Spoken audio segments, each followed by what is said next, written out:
السلام علیکم ورحمۃ اللہ وبرکاتہ۔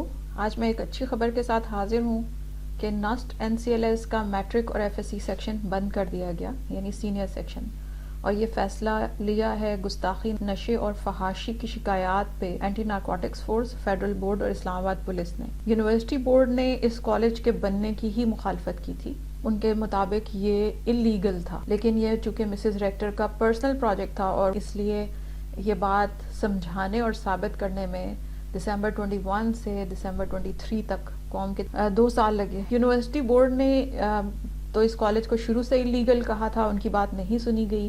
اس کے بعد ہمیں یہ بات فیبروری 22 سے معلوم تھی کہ کالج کو عملی طور پہ بند کرنے کا آرڈر ہے، لیکن کالج انتظامیہ مکاری سے کام لے کر بار بار ہمارے ملکی اداروں کی ہدایات کے بالکل الٹ FSC اور میٹرکس میں نئے ایڈمیشن کر لیتے۔ تو اس بات کا نوٹس اسلام آباد پولیس نے بھی لیا اور اینٹی نارکوٹکس فورس نے بھی کہ جب کالج بند کرنے کا آرڈر کر دیا گیا ہے تو یہ ایسا کیوں کر رہے ہیں۔ پھر انہوں نے فائنلی ستمبر 23 میں اس بات کو یقینی بنایا کہ مزید نئے ایڈمیشن نہ ہوں۔ اس سارے عرصے کے دوران دسمبر 21 سے دسمبر 23 کے جد و جہد کے دوران میں بہت زیادہ شکریہ ادا کرنا چاہوں گی اسلام آباد پولیس کے IG اکبر ناصر خان صاحب کا، اینٹی نارکوٹکس فورس کے DG میجر جنرل محمد انیک الرحمان ملک صاحب کا، اس کے ساتھ ساتھ یونیورسٹی بورڈ یا نسٹ یونیورسٹی بورڈ کے سارے ممبرز جو اصولی موقف کی حمایت کرتے رہے۔ اس کے ساتھ میں بہت زیادہ شکریہ ادا کرنا چاہتی ہوں پاکستان کے تمام پارلیمنٹیرینز کا، خاص طور پہ پاکستان مسلم لیگ نون سے تعلق رکھنے والے پارلیمنٹیرینز کا، اور سینٹ کی اسٹینڈنگ کمیٹی فار ایجوکیشن کا شکریہ، جنہوں نے اس سارے عرصے کے دوران میرے اصولی موقف کو سنا، سمجھا، ضروری تحقیق کی اور اس کے بعد اس کے اوپر کارروائی کی۔ ہماری جدوجہد ابھی ختم نہیں ہوئی۔ ہمارا مطالبہ ہے کہ کرمنل پروفیسر، کرپٹ ریکٹر اور کرپٹ مسز ریکٹر کے خلاف بھی کارروائی کی جائے۔ یہ وہ لوگ ہیں جنہوں نے بڑے فخر سے ہمیں یہ کہا، جب ان کو پہلی وارننگ ملی ANF سے تو انہوں نے کہا کہ ANF میں جانے سے کچھ نہیں ہوگا۔ مسز ریکٹر نے ایک میٹنگ میں کہا کہ DG ANF وہ جنرل بھاری کا بیچ میٹ ہے اور اس سے کوئی فرق نہیں پڑے گا۔ اس کے علاوہ ان لوگوں نے یہ بھی کہا کہ اس سے پہلے ہماری یونیورسٹی کا نام جب ڈرگس میں آیا تھا تو ہم نے اپنی یونیورسٹی کے ملازمین کو بلایا اور کہا کہ کس کس کو اپنے گھر میں کسی بے روزگار کے لیے روزگار چاہیے۔ تو یونیورسٹی ملازمین اپنے گھر سے بھائی بھتیجے کزن وغیرہ لے کر آ گئے کہ ان کو روزگار چاہیے، تو انہوں نے کہا کہ ہم ویزا بھی دیں گے، جاب بھی دیں گے اور ملک سے باہر جاب دلائیں گے، تو اس کے لیے آپ کو ملکی اداروں کے ساتھ کام کرنا ہوگا۔ تو انہوں نے خوشی سے کہا کہ ہم اپنے ملک کے اداروں کے ساتھ کام کرنے کو تیار ہیں۔ اس پر انہیں کچھ کنٹینرز دیے گئے اور کہا کہ کنٹینر کھول کر نہیں دیکھنا اور اسے ایک دوسری یونیورسٹی کے کمپاؤنڈ میں جا کر دفن کرنا ہے جنگل کے اندر۔ انہوں نے کہا کہ وہاں پہ گارڈز ہوتے ہیں تو وہ ہمیں پکڑ لیں گے۔ تو ان سے کہا گیا کہ یونیورسٹی گارڈز کو ادھر ادھر کروانا ہماری ڈیوٹی ہے، لیکن ان کنٹینرز کو جنگل میں دفن کرنا دوسری یونیورسٹی کے کیمپس میں آپ کی ڈیوٹی ہے۔ تو انہوں نے کہا کہ ٹھیک ہے ہم یہ کر لیں گے۔ وہ لوگ چلے گئے۔ اس دوران انہوں نے اسلام آباد پولیس کو اطلاع کر دی۔ اسلام آباد پولیس نے وہاں پر پہنچ کر ان کو کنٹینرز دفن کرتے ہوئے گرفتار کر لیا اور پتہ چلا ان کو کہا گیا تھا سختی سے کہ کنٹینرز کھول کر نہیں دیکھنا، یہ ملکی اداروں کا بہت اہم کام ہے۔ تو جب انہوں نے کنٹینر کھول کر دیکھا تو اسلام آباد پولیس نے دیکھا کہ اس میں نشہ تھا اور انہوں نے ڈرگز کی بھاری مقدار برآمد ہونے پر ان سب کو پکڑ لیا جو بیرون ملک جاب اور ویزا چاہتے تھے۔ مسز ریکٹر نے بڑے فخر سے یہ بتایا کہ وہ لوگ جو ہماری یونیورسٹی میں ڈرگز کی برآمدگی کی باتیں کر رہے تھے، ہم نے ان کی یونیورسٹی کے کمپاؤنڈ سے ڈرگز برآمد کرا کر پولیس کو پکڑوا دی اور اس طرح ہماری یونیورسٹی کا نام ڈرگز میں نہیں آیا۔ تو انہوں نے کہا کہ ہمیں کوئی نہیں پکڑ سکتا۔ وہ لوگ جن کے اوپر ڈرگز کی اتنی بھاری مقدار برآمد ہونے میں مقدمہ بنا، وہ ان سب کے لیے موت کا کیس بن گیا ہے، سزائے موت کا کیس۔ وہ ویزا لینے گئے تھے اور ان کے لیے سزائے موت کا کیس بن گیا۔ مسز ریکٹر نے یہ واقعہ بڑے فخر سے سنایا اور انہوں نے کہا کہ ان لوگوں کو اپنے لالچ کی سزا ملی ہے۔ وہ نہ بیرون ملک جاب کا لالچ کرتے، نہ ویزے کا لالچ کرتے اور نہ پھنستے۔ اور انہوں نے کہا کہ ہم نے کوئی ایسی بات نہیں کہی تھی، انہوں نے خود ہی یہ سب کچھ کیا۔ اور پاکستانی اتنے لالچی ہیں کہ وہ ویزے کی خاطر کچھ بھی کر لیتے ہیں۔ اگر اس معاملے کی بھی تحقیق کی جائے تو آپ کو پتہ چلے گا کہ جتنے لوگ اس کیس میں پکڑے گئے تھے وہ سارے نسٹ یونیورسٹی کے ملازمین کے رشتہ دار تھے اور وہ رشتہ دار جو یونیورسٹی کے اندر موجود ملازمین ہیں وہ سب اس بات پہ سخت پریشان ہیں کہ ان کے گھر والے ایک سزائے موت کے کیس میں اریسٹڈ ہیں. اس سارے عرصے کے دوران بھی یونیورسٹی کی مکار انتظامیہ نے ہر قسم کی چالاکی کی کوشش کی. کالج کو بند کرنے کی ہدایات کے برعکس انہوں نے نئے ایڈمیشن کیے. اس کے بعد جب یہ کیس چل رہا تھا تب بھی ایک اور یونیورسٹی کے کمپاؤنڈ سے اسی طرح منشیات برآمد ہوئی ہے اور وہ کیس بھی اخباروں میں آ چکا ہے. لیکن عجیب بات یہ ہے کہ national university of science and technology کے متعلق نہ تو کوئی صحافی نیوز کر رہا ہے اور نہ ہی کسی چینل پہ آ رہی ہے. زیادہ سے زیادہ اس معاملے کو جنہوں نے اٹھایا وہ 2-4 صحافی ہیں اور ان کے پیچھے بھی یہ لوگ لگ چکے ہیں, ان کو بھی مختلف طریقے سے تنگ کر رہے ہیں. مجھے کیسے تنگ کیا اس دوران مسز ریکٹر نے کہا کہ پتہ کرو کہ اس دنیا میں سب سے زیادہ کس سے پیار ہے اور اس کو تباہ کر دو. جب اس نے یہ انسٹرکشنز دی وہ میں نے سن لی. ان لوگوں نے ایک سافٹ ویئر کے تھرو میرے سوشل میڈیا کو کنگھالا. انہیں پتہ چلا سب سے زیادہ پوسٹ الحمدللہ کی ہیں, اس کے بعد نعت کی سب سے زیادہ پوسٹ ہے. انہوں نے کہا کہ اسے اللہ اور نبی صلی اللہ علیہ وسلم سے پیار ہے. اس کے بعد انہوں نے میری کلاس روم میں اللہ تعالیٰ کے متعلق گستاخی کرائی اور نبی کریم صلی اللہ علیہ وسلم کی ذات پاک کے بارے میں گستاخی کرائی, جس کا میرے دل پہ گہرا زخم ہے. میں اس کو کبھی نہیں بھول سکتی, لیکن میں اس کی وجہ سے اب گستاخوں کے خلاف زیادہ محنت سے کام کروں گی. اس کے بعد انہوں نے میرے ارد گرد بہت ساری چغل خور عورتوں سے اگلوانے کی کوشش کی کہ مجھے فیملی میں سب سے زیادہ کس سے پیار ہے. چونکہ مجھے معلوم تھا اس لیے وہ چغل خور عورتیں میرے بارے میں کوئی زیادہ معلومات جمع نہیں کر پائیں. پھر بھی ان ظالموں نے یہ بتا دیا ان کو کہ میری چھوٹی بہن جس کی وفات ہو چکی ہے وہ مجھے بہت پیاری ہے, اسی لیے چغل خور جنت میں نہیں جائے گا. کیونکہ یہ لوگ آپ کو اتنا نقصان پہنچاتے ہیں کہ اللہ تعالیٰ کا فیصلہ انصاف پہ مبنی ہے کہ چغل خور جنت میں نہیں جائے گا. میں نے تو کبھی کسی کی ذات کے بارے میں انفارمیشن لیک نہیں کی, لیکن میرے ارد گرد ایسی چغل خور عورتیں تھیں جنہوں نے میری ذات کے بارے میں یہ انتہائی ذاتی انفارمیشن لیک کی کہ مجھے سب سے زیادہ کس سے پیار ہے. اس کے بعد ان ظالموں نے کیا کیا, انہوں نے میرے والدین اور میری بہن کی قبر کی بے حرمتی کا حکم دیا. مسز ریکٹر کو یہ حکم دیتے ہوئے میں نے خود سنا اور اس حکم کو آگے پہنچایا اسی کمپیوٹر ٹیچر نے جس نے میرا فون چوری کر کے ہیک کیا تھا اور اس میں گستاخی سے ریلیٹڈ مواد ڈالنے کی کوشش کی تھی. جس روز یہ میری بہن اور میرے والدین کی قبر کی بے حرمتی کی کوشش کر رہے تھے وہ میں واقعہ سن رہی تھی. میرے اوپر وہ تکلیف گزری ہے اور میں جانتی ہوں کہ یہ کرمنلز کتنے بڑے کرمنلز ہیں. ان سب واقعات سے زیادہ تکلیف مجھے اس بات کی ہے کہ میری کلاس میں میرے نبی صلی اللہ علیہ وسلم کی گستاخی ہوئی. میں نے ایک گستاخی کرنے والے اسٹوڈنٹ کو کلاس روم سے باہر نکال دیا. میں نے دوسرے اسٹوڈنٹ کے متعلق میں کچھ نہیں کر پائی. مجھے وہ بے بسی کبھی نہیں بھول سکتی جو میں نے اس سارے عرصے کے دوران محسوس کی. لیکن آخر کار حق کی فتح ہوتی ہے. ابھی میری جدوجہد ختم نہیں ہوئی. میرا مطالبہ ہے کہ اس کرمنل پرنسپل, کرپٹ ریکٹر اور مسز ریکٹر کے خلاف کارروائی کی جائے. انہوں نے اسلام آباد میں اہل اسلام کی قبروں کی بے حرمتی کی جو کوشش کی ہے اس پر بھی ان کے خلاف کارروائی ہونی چاہیے.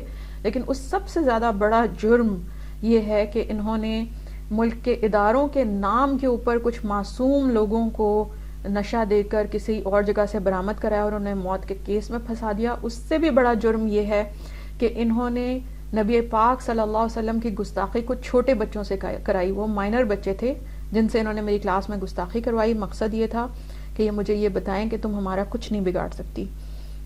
میرا مطالبہ ہے ملک کی لا انفورسمنٹ ایجنسیز سے, پارلیمنٹیرینز سے اور ہر طرح کے انتظامیہ سے کہ چاہے وہ تعلیمی اداروں کی انتظامیہ ہو یا شہروں کی انتظامیہ, کہ اس کرپٹ ریکٹر اور مسز ریکٹر اور کرمنل پرنسپل کو برطرف کیا جائے. ان کی اسلام اور پاکستان کے خلاف سازشوں کی تحقیق کی جائے. میرا یہ بھی مطالبہ ہے کہ پاکستان کو سیکولر اسلامک اسٹڈیز کی بلا سے پاک کیا جائے اور اسلامک اسٹڈیز کے اساتذہ کو کیمپس میں ہونے والی غیر اخلاقی اور غیر قانونی حرکات کے بارے میں خاموش رہنے کے لیے ان پر جو پریشر ڈالا جاتا ہے اسے ختم کیا جائے. اس مقصد کے لیے پورے پاکستان سے اسلامک اسٹڈیز ٹیچرز اور پروفیسرز سے صورتحال پہ رائے لی جائے تاکہ مسلم اسٹوڈنٹس کی اخلاقی اور اسلامی تربیت کی جا سکے اور انہیں اسلام اور پاکستان دشمن سرگرمیوں میں شامل ہونے سے روکا جا سکے. میں اس موقع پر قوم کو ایک اور بات بھی بتانا چاہتی ہوں. کہ پاکستان کے خلاف سیکولر کرمنلز کے ارادے بہت خطرناک ہیں. اس کیمپس میں کام کرنے کے دوران میں نے یہ واضح لفظوں میں سنا تھا. انہوں نے کہا تھا کہ ہم نے 9 مئی کا دن مارک کیا ہوا ہے اور اس دن بہت کچھ ہوگا. اس کے علاوہ انہوں نے کہا تھا کہ ہم نیکسٹ الیکشن نہیں ہونے دیں گے. جیسے ہی الیکشن کی ڈیٹ اناؤنس ہوگی ہماری یونیورسٹیز کے اندر موجود بلوچ اسٹوڈنٹس کو ہم نے تحریک کے لیے تیار کیا ہوا ہے, وہ باہر نکلیں گے اور وہ تحریک چلائیں گے. میری گزارش یہ ہے کہ اس قسم کی ساری چیزوں کے اوپر نظر رکھی جائے. بلوچ اسٹوڈنٹس کی تحریک جہاں تک ہیومن رائٹس کی تحریک ہے اس کی حمایت بھی کرنی چاہیے, ان کے اصولی موقف کو سننا بھی چاہیے, لیکن ان میں سے اگر کچھ لوگ کرمنل ہیں اور برے مقاصد کے ساتھ سامنے آئے ہیں تو ان کو پکڑا جائے اور ان کی تحقیق کی جائے. اور سب سے ضروری بات یہ ہے کہ تعلیمی اداروں کو ایسے مجرموں سے پاک کیا جائے جو ینگ مائنڈز کو پاکستان اور اسلام کے خلاف بھڑکاتے ہیں اور ان کو اپنی ہی مٹی کے خلاف استعمال کرتے ہیں. مجھے معلوم ہے کہ پاکستان کے قانون نافذ کرنے والے اداروں کے بہت سارے چیلنجز ہیں, اور چونکہ انہوں نے سیکولر ڈرگ مافیا کی دم پہ پاؤں رکھا ہوا اور آج کل بڑی سختی کے ساتھ نشے کی تحقیق ہو رہی ہے, اس لیے یہ لوگ اضطراب میں آ کر خود کو بچانے کے لیے پاکستان کو کوئی بڑا نقصان پہنچانے کی یا حادثات کرنے کی کوشش کریں گے. اسلام آباد پولیس پہلے ہی اس قسم کے حالات کا شکار ہو چکی ہے اور ان سے نمٹنے کی کوشش کر رہی ہے. تو اس سارے عرصے کے دوران قانون نافذ کرنے والے اداروں کو بہت چوکنا رہنے کی ضرورت ہے, خصوصاً اس وقت جب کہ یہ لوگ ISI کے نام پر مختلف آرڈر کرتے ہیں. جب انہوں نے اسلام آباد گریو یارڈ کے سٹاف کو یہ کہا کہ میرے پیاروں کی قبر کی بے حرمتی کی جائے, تو انہوں نے آگے سے یہی کہا کہ ہم ایسا کیوں کریں مسلمان قبر کے ساتھ.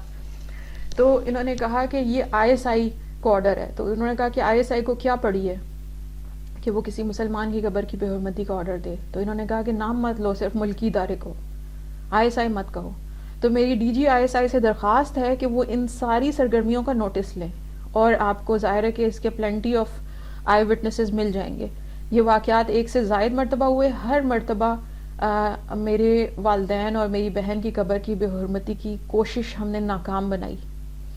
لیکن اہل اسلام اور اہل پاکستان کے لیے یہ آنکھیں کھولنے کا وقت ہے کہ سیکولرز کے آگے کوئی چیز مقدس نہیں ہے. وہ اہل اسلام کی قبروں سے لے کر اہل اسلام کی عزت, جان اور مال, ان کی اولادیں, ہر چیز کے اوپر حملہ کر رہے ہیں.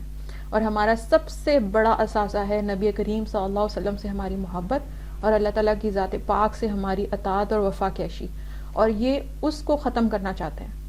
یہ ہمارے اندر سے ایمانی غیرت ختم کرنا چاہتے ہیں. جیسے میں نے آپ سے پچھلی ویڈیوز میں کہا تھا کہ میں لرز جاتی تھی یہ سوچ کر کہ پاکستان کے اتنے بڑے ادارے سے ریٹائرڈ ہونے والا لیفٹیننٹ جنرل اس قسم کی کرمنل ایکٹیویٹیز میں انوالوڈ ہے, یہ کیسے ہو سکتا ہے. تو مجھے آپ کو یہ خوشخبری بھی دینی ہے کہ اگر اس قسم کے لوگ اداروں میں موجود ہیں تو پھر اسلام اور پاکستان کے بیٹے اور بیٹیاں بھی ملک کے اداروں میں موجود ہیں, اور وہ انہی اداروں کے اندر رہ کر اسلام اور پاکستان کے لیے اپنی جنگ لڑ رہے ہیں. مجھے حال ہی میں army chief general Syed Asim Munir کا ایک کال نظر آیا. انہوں نے کہا کہ دنیا میں 2 ہی ریاستیں کلمہ طیبہ کی بنیاد پہ وجود میں آئی تھیں, ایک ریاست طیبہ اور دوسری پاکستان. تو انہوں نے کہا کہ یہ بغیر وجہ کے نہیں ہے اور ہمیں ویسٹرن ایجنڈا کی ضرورت نہیں ہے. ہم مسلمان ہیں, ہمارے پاس اپنا اسلام موجود ہے. یہ بہت خوشائن بات ہے کہ وہ اس طرح کی حوصلہ افزا بات کر کے انہوں نے ہمارے زخموں پہ مرہم رکھا ہے. مجھے اللہ تعالیٰ سے امید ہے کہ اسلام اور پاکستان کے بیٹے بیٹیاں اس نازک مرحلے پر اسلام اور پاکستان کو سنبھالیں گے, چاہے وہ سیاستدان ہوں, چاہے وہ جرنیل ہوں, چاہے وہ قانون نافذ کرنے والے ادارے ہوں, چاہے وہ اساتذہ ہوں, چاہے وہ بلاسفیمی کے خلاف فائٹ کرنے والے لائرز ہوں. آپ میں سے ہر شخص اپنی جگہ اسلام اور پاکستان کا مجاہد ہے. آپ کو اپنے اسلام اور پاکستان سے تعلق پہ فخر ہونا چاہیے, اور اس بات کا یقین رکھیے کہ تعلیم و تدریس کرنے والے اساتذہ بھی آپ کے ساتھ شریک ہیں. اللہ تعالیٰ نے مجھ ناچیز گناہگار کو یہ سعادت دی کہ میں نے نشہ دے کر گستاخی اور فحاشی پہ مائل کرنے والے کچھ لوگوں کو بے نقاب کیا اور کچھ معصوم سٹوڈنٹس کو مرتد ہونے سے اور بے حیائی پہ لگنے سے بچایا. میں اللہ مالک الملک کا جتنا شکر ادا کروں وہ کم ہے کہ ان کی طرف سے ہونے والے قاتلانہ حملوں میں ان کی طرف سے نقصان پہنچانے والے حملوں میں اللہ تعالیٰ نے میری جان، مال اور عزت کی حفاظت کی. میں اللہ تعالیٰ کی اس بات پر بھی شکر گزار ہوں اور شکر ادا کرتے نہیں تھکتی کہ کرمنلز کے اس ملک میں جہاں پر بہت سارے مافیاز شریف لوگوں کی زندگیوں کو بے بس کیے ہوئے ہیں، مجھے کسی خوف اور کسی خطرے نے اس بات سے نہیں روکا کہ میں سچ بات کے لیے آواز اٹھاتی رہوں. میں آپ کے لیے کچھ اور چیزیں ریکارڈ کرنے والی ہوں اور اس کی وجہ سے مجھے اپنی سرگرمیاں بہت محدود رکھنی پڑتی ہیں. جب تک وہ سچ قوم کے سامنے نہیں آ جاتا مجھے زندہ رہنا ہے، اور اس سچ کے سامنے آنے کے بعد اگر میری زندگی کو کچھ ہو بھی جاتا ہے تو مجھے کسی قسم کا کوئی پچھتاوا، کوئی ریگریٹ نہیں ہوگا. انشاءاللہ جیسے ہم نے انگریز استعمار اور ہندو قابضین سے لڑ کر پاکستان بنایا تھا، ہم سیکولرزم سے لڑ کر پاکستان بچائیں گے. اس الیکشن میں اسلام کو ووٹ دیں، پاکستان کو ووٹ دیں اور اسلام کے دشمنوں اور پاکستان کے دشمنوں کو ریجیکٹ کر دیں. اس الیکشن میں ووٹ دینا آپ کا قومی فریضہ ہے. گھر سے نکلیں، چاہے آپ لڑکے ہیں لڑکیاں، آپ کا ووٹ ہے، گھر سے نکلیں، ووٹ ضرور دیں اور کسی صورت کو الیکشن کو ملتوی کرنے کی سازشوں کا شکار نہ ہوں. اللہ تعالیٰ اسلام اور پاکستان کی حفاظت کرے. بازو تیرا توحید کی قوت سے قوی ہے، اسلام تیرا دیس ہے، تو مصطفی ہے.